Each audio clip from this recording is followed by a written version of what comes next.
हमारा पहला चैप्टर है सेट्स। पहले देखते हैं सेट्स की डेफिनेशन क्या है। A set is a collection of distinct object that belongs to a well defined category.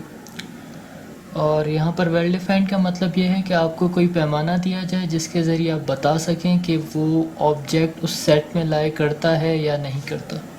और सेट को रिप्रेजेंट करने के तीन मेन फॉर्म्स हैं, जिसमें से पहली डिस्क्रिप्टिव फॉर्म, जिसमें आप वर्डिंग से बता देते हैं कि उस सेट में किस तरह के एलिमेंट हैं। दूसरा है रोस्टर फॉर्म, जिसमें आप उस सेट के एलिमेंट्स लिख देते हैं। और तीसरा है सेट बिल्डर फॉर्म, जिसमें आप उसका वेल डिफाइंड जो पैमाना है वो बता देते हैं कि इस सेट में किस तरह के एलिमेंट जाएंगे। जिस तरह आप यहाँ देख सकते हैं कि पहले में हमने बता दिया कि the set of natural numbers, और दूसरे में हमने उसके एलिमेंट लिख दिए हैं, और तीसरे में बता रहे हैं कि इसमें वो एलिमेंट आएंगे जो नेचुरल नंबर होंगे।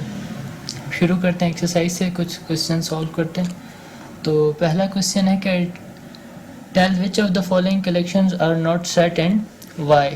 तो पहला क्वेश्चन आपका है A is equals to ROAD।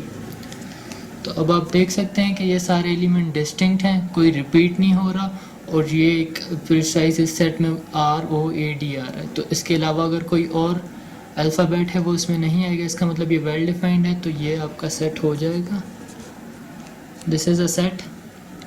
और लेट्स से हम दूसरा करते हैं C, दैट इज़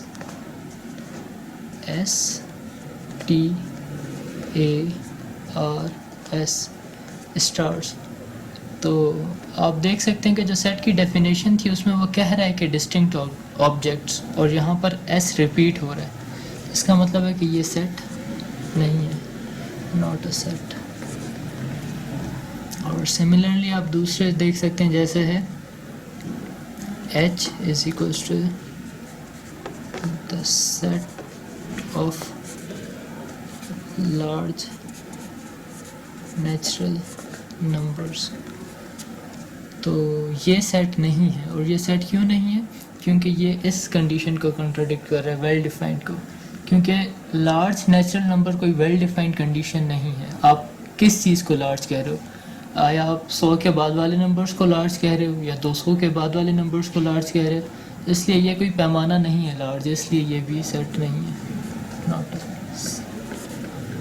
बाकी आपको एक्सरसाइज में मिल जाएंगे, वहाँ से आप देख सकते हैं। क्वेश्चन 2 है हमारे पास, list the element of the following set. तो पहला है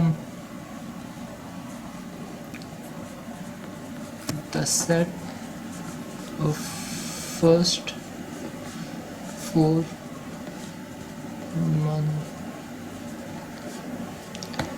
तो ये हमारे पास होगा जनवरी, फरवरी, मार्च, अप्रैल। ये हमारे सेट हो जाएगा जिसके एलिमेंट्स हैं वो मंथ के नेम्स हैं, और फर्स्ट 4 मंथ हैं।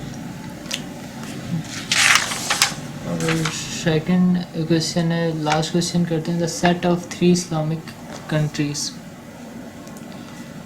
3 इस्लामिक कंट्रीज़ में आप पाकिस्तान कंसीडर कर लें, पाकिस्तान, ईरान एंड सऊदी अरब। तो बाकी आपको एक्सरसाइजेस में मिल जाएंगे। क्वेश्चन 3 है, right the following set into descriptive form. Okay, पहला है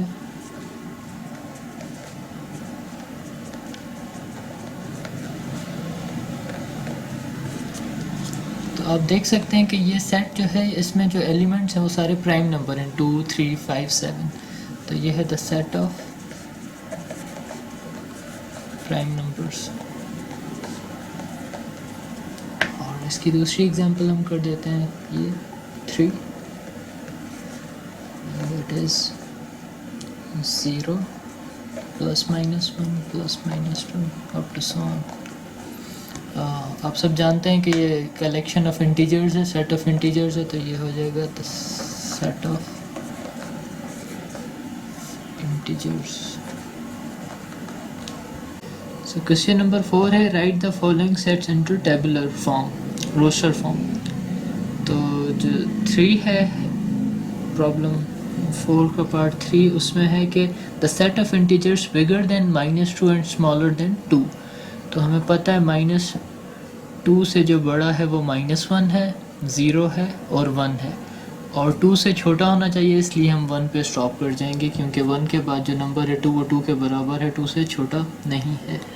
और सिमिलरली जो लास्ट है 5, that is the set of odd numbers. Odd numbers आपको पता है कौन से हैं, 1 3 5 7 सो ऑन। उसके बाद है question number 5, that is right the following set into set builder form. Set builder form आपको याद होगा जिसमें हम क्राइटेरिया मेंशन करते थे। तो जो इसका सेकंड पार्ट है that is the set of prime numbers. तो हम इसको लिख सकते हैं x such that x is a prime number.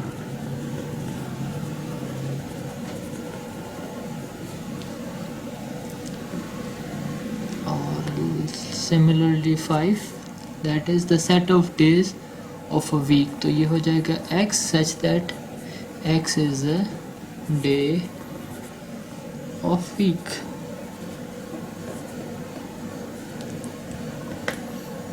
और लास्ट क्वेश्चन हमारे पास है कि जिसमें हम यूनियन, इंटरसेक्शन और कॉम्प्लीमेंट वगैरह करना है,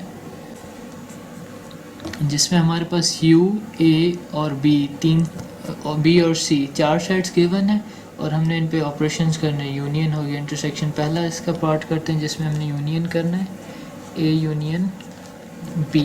तो आप देख सकते हैं a में है 1 2 3 4 5 और b में है 2 4 6 8 10। तो इनका यूनियन में हम इन दोनों को मिला के लिखेंगे विदाउट रिपीटेशन। तो वो हो जाएगा 1 2 3 4 5 और 6 8 10 6 10। ये हमारा हो गया यूनियन। इसका सेकंड है that is b intersection c। b में है आपके पास 2 4 6 8 10 और c में है 1 3 5 7 9। आप देख सकते हैं b में सारे इवन नंबर्स हैं, c में सारे ऑड नंबर्स हैं। इंटरसेक्शन में वो एलिमेंट्स लिखने होते हैं जो कॉमन हो दोनों में। तो इन दोनों में कोई भी मुश्तरका एलिमेंट नहीं है, इसका मतलब ये एम्प्टी सेट होगा। और हम इसका फिफ्थ पार्ट कर देते हैं, that is A complement. A complement का मतलब होता है कि आपने यूनिवर्सल सेट में से a माइनस करना है। यूनिवर्सल सेट में आपके पास 1 2 3 अप टू 10 और a में है 1 2 3 4 5। तो अगर आप यूनिवर्सल सेट में से a माइनस करेंगे तो आपके पास बचेगा 6 7 अप टू 10। और हम एक और क्वेश्चन कर लेते हैं, that is 10 a set difference b।